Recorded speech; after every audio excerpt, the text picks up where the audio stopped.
ओम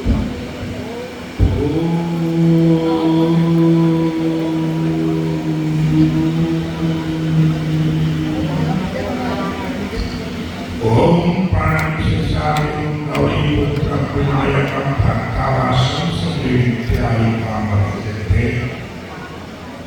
आज भगवान महावीर देवता कैलाशवासी श्री श्री गजानन परम पूज्य श्री श्री गुरु जी गौरी जी महाराज के पुण्य स्मृति के उपलक्ष्य में एक आयोजन, एक कार्यक्रम को के परमाध्यक्ष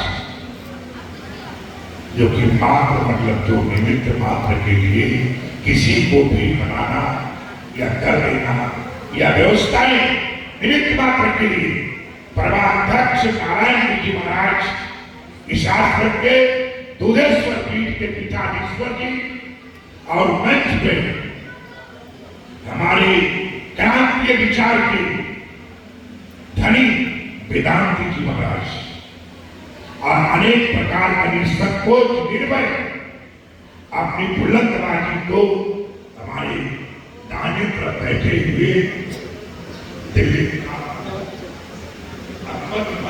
और मेरा ख्याल है कि आप लोग दिल्ली मंडल के महाराज जी को जानते ही हैं, पहचानते हैं बखूबी कि दिल्ली मंडल अध्यक्ष बहुत आए लोग गए, इसलिए अध्यक्ष पद में बड़ा उसे हमारे से जानता हूं मैं। इसी तरीके से आप महामंत्री का पद का मतलब एक जुझारू व्यक्ति, जुझारू कर्मठी, लोगों के प्रति नमन और झुक जाना, विचार का धनी वही व्यक्ति हो सकता है जो झुक जाए। बाकी मंच में हमारे समस्त आप मेरे सामने जितने भी हैं, ये सभी समस्त गुरु मूर्तियों को चरणों में मैं नमन करते हुए इन सबका ही मैं, क्योंकि तुलसी का पत्ता छोटा या बड़ा हो है तो तुलसी सारी ग्राम की पटिया को वो चाहे तोले की हो चाहे 1 किलो की हो, मात्र सारी ग्राम के नाम से ही जानी जाती है। तो आप सबको मैं नमन करता हूँ, सबका ही नमस्कार करता हूँ, क्योंकि सबका ही कृपा चाहिए। हमने तुम्हें खड़क हमने जब सब में ही नारायण है तो मैं किसको छोटा माने किसको बड़ा माने। इसलिए समस्त पानी के जितने भी संतों ने जो भी विचार व्यक्त किया सनातन से जुड़े, और ये निश्चित मान के चलिए आपके जीवन में अनेक प्रकार की बाधाएं बीमारी आती रहती हैं, जिनके साथ क्योंकि सनातन की 9 ग्रह के ग्रह और तमाम असुरी शक्तियों के रूप में जन्म होता रहता है। चाहे गीता को देखिए, रामायण को देखिए, एक नया जग, नया दिन और नया जग ऋषियों के जीवन में था और है और रहे। उसका नाम चेंज हो सकता है, उसको किसी और रूप में आ सकता है। रूप रूपांतर है बोलना है, कभी रावण के रूप में, कभी कंस के रूप में, कभी किसी और के रूप में रूप रूपांतर आएगा तो किसी न किसी रूप में आता रहता है, विचरता रहता है। इसी तरह कहीं न कहीं हमारे शरीर में सनातन के रूप में जैसे अभी आप अनेक प्रकार का लोगों को देख रहे हैं, ये सब कहीं न कहीं असुर प्रवृत्तियों का जब अवतार होता रहता है, क्योंकि सत्य से असत्य का युद्ध बराबर चलता रहता है, उसमें बिना थके बिना रुके चलता रहता है। हमें दूसरे की ताकतों से, दूसरे के विचारों से घबराना नहीं है, हमें क्या करना है उसका निर्णय लेने का समय आ गया। हमें क्या कर गुजरना है उसकी चिंतन का समय है। जब आज दूसरे के था को, दूसरे की चीजों को अनुभव करेंगे, चिंतन करेंगे, विचार करेंगे, कौन की बहू हमने क्या खोया, क्या पाया, उसमें चिंतन करना चाहिए। हम तो सबको ही अपना मानते थे, हमारी निगाह में तो कोई पराया था ही नहीं। अफसोस है, हमें लोगों ने पराया माना, हमें अपना शत्रु माना, हमें अकारण लोगों ने विरोध किया। इसलिए मेरा स्वभाव है कि किसी भी कीमत पे न झुकना है न टूटना है, न किसी प्रकार से आपको और ताकत से, 1000 गुना ताकत से अपना विचार दृढ़ता के साथ, अरे आप तो 5 जो है 5 लाख लोगों के लिए भारी है, आप एक क्यों चिंतन करते हैं? आप जवान भगवान शंकराचार्य, भगवान रामानंद जी, चैतन्य महाप्रभु, रविदास, कबीरदास जी, इनके पास कहां फौज थी? अरे बिना फौज के फौज हो गई। इसलिए एक व्यक्ति एक अर्थ का सिर्फ आप ये ठान लें कि हमें ये करना है, क्योंकि आपका संकल्प निश्चित महादेव पूरा करेंगे। संकल्प पद उतार कर जय हिंद करो, इसमें आपका निजी कोई हित नहीं हो। ये ध्यान रखना, जहां आपका समूल विनाश कर, उसी समय आप पांव रख देते हैं जहां आप सोचते कि मेरा है। अरे मेरा तेरा तो जहां आने के बाद वो आप फिर आपके अंदर असुर प्रवृत्ति का जन्म हो चुका है। इसी तरीके से न मेरा न आपका कुछ था, ईश्वर का था। ईश्वर का है, ईश्वर नहीं रहेगा। इसलिए सत्य कोई बोलता है कि मैं नारायण हूं, अरे हम तो आपको ही बताया ना कि प्रहलाद ने कहा किसमें नारायण नहीं है, ये बताया जाए।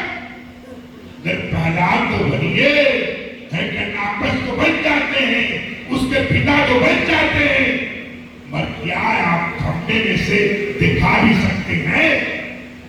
दिखा देंगे तो आपको मान लेंगे कि निश्चित आप प्रहलाद हैं, भगवान नारायण को प्रकट कर सकते हैं, और नहीं तो काल लेवी आप हैं, काल लेवी हो सकते हैं कि हनुमान जी को ऋषि बन तो सकते हैं आप, ऋषि बन के गुमराह कर सकते हैं, कुछ काल के लिए रोक सकते हैं, हनुमान जी को समाप्त नहीं कर सकते हैं।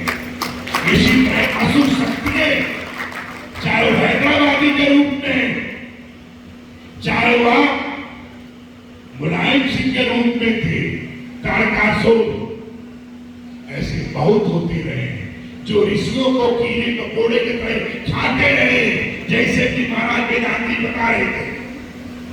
ऐसे बहुत वो असुर समझते थे कि सारा ब्रह्मांड में मार सकता हो सकता है, ऐसे ख्वाब में घूमते थे। पर समय लगा, काल लगा। ये समझिए, मैं तो मानता हूं रावण का जन्म भी हो गया है, कंस का जन्म भी हो चुका है, और जितने जलंधर आदि थे सारे असुरों का जन्म होने के बाद ही कहीं न कहीं महादेव का तीसरा नेत्र का भी समय होता है। इसलिए आपके जीवन में आप ये संकल्प कीजिए कि हमारे आचार्य का बताया हुआ शास्त्र और शास्त्र का दोनों को ही हमारे देवी देवता प्रचार करते हैं। हमारे प्रत्येक देवताओं के पास शस्त्र था और शस्त्र है और शस्त्र रहेगा। इसलिए आपको जीवन में शास्त्र के साथ साथ शास्त्र का भी परीक्षण दिखना चाहिए। और सभी संप्रदायों से, सभी गुरु मूर्तियों से, सभी सनातनियों से मैं प्रार्थना करता हूं कि आज समय आ चुका है ऐसे गुरुकुल का कि जैसे चांद की जरूरत थी, जैसे और चीजों की जरूरत थी, आज जो लोग अपने आप को कोई नारायण कह रहा है, मतलब नाम लेने में तो हमारे यहाँ पहले बहुत भगवान सिंह है, कहीं राम सिंह है, कहीं शंकर सिंह है, वो तो कोई दुख की बात कही नहीं, क्योंकि हमारे यहाँ किसी का नाम लिया ही जाता है। अरे वो तो कोई प्रतिभा रही नहीं, यहाँ तो घर घर हमारे माता पिता देवी देवताओं में नामकरण करने की हमारी प्राचीन परंपरा है, उसमें कुछ अफसोस नहीं है। अफसोस है कि वो रामलीला पे मंच पे जो मंचन करने वाला व्यक्ति है वो अपने आप को राम कह बैठे। ये मंच तक उसको मैं सजा रखता हूं, मंच राम का रूप धारण करता है, छवि का रूप धारण करता है, कृष्ण का रूप धारण करता है, मैं उसका चरण स्पर्श करता हूं, उसका चरण धोकर पीता हूं।